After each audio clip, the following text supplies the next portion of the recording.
In my 84 years, I've had many testimonies, many, and I've had many occasions to feel gratitude. I personally believe that each of us experience many testimonies of our lifetime. We may not even realize it. Sometimes we might be too busy in our own flesh to realize that it's the Holy Spirit.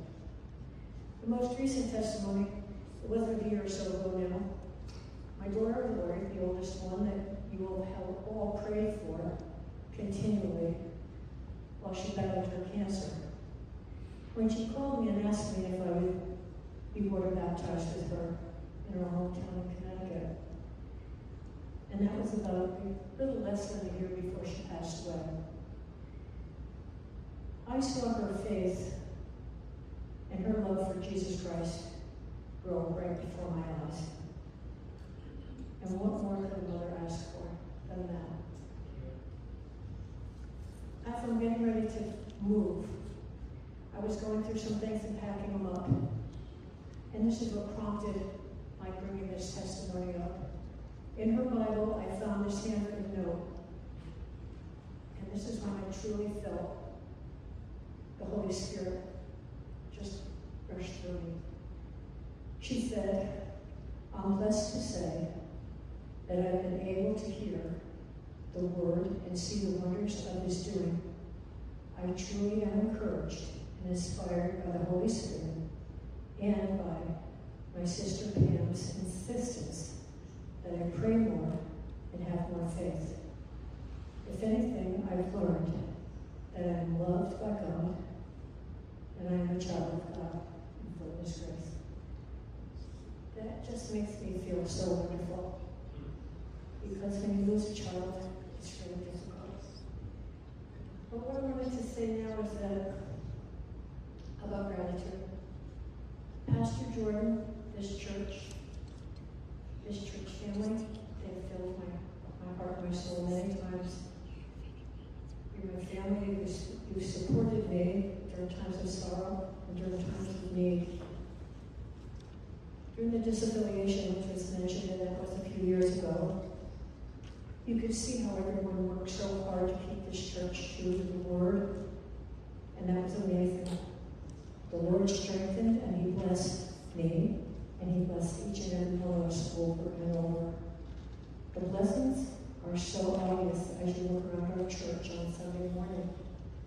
Not to mention the weekly meetings, the Bible studies, the fundraisers, all the efforts, the pancake suppers, everything that is done for this church by these people in this church is just wonderful.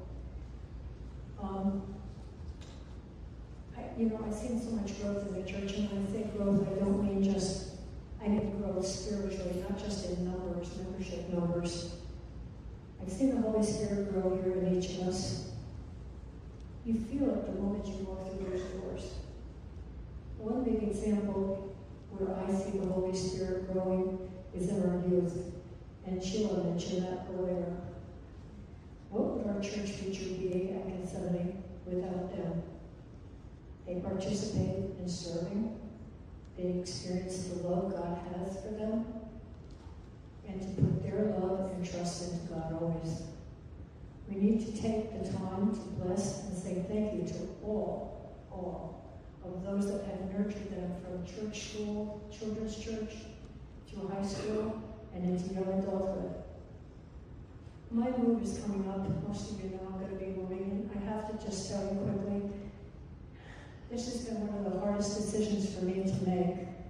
Although I'm going back to be by my family and my 19 great-grandchildren, 2 more coming.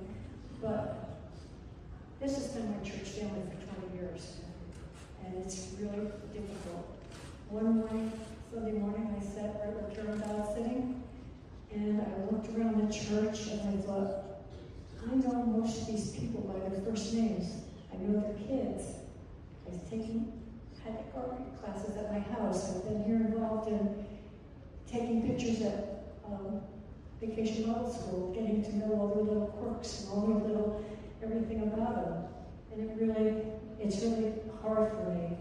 But I made the decision to do it. I just would like you to pray for me that I find a church there that will fill me the way this church has filled me.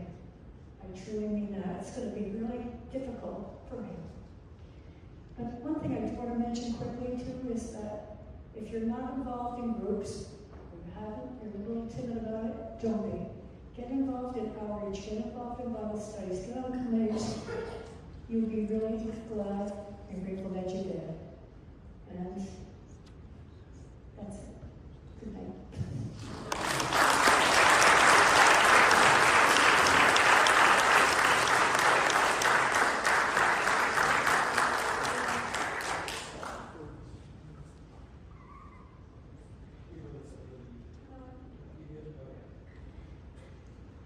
Here's your note.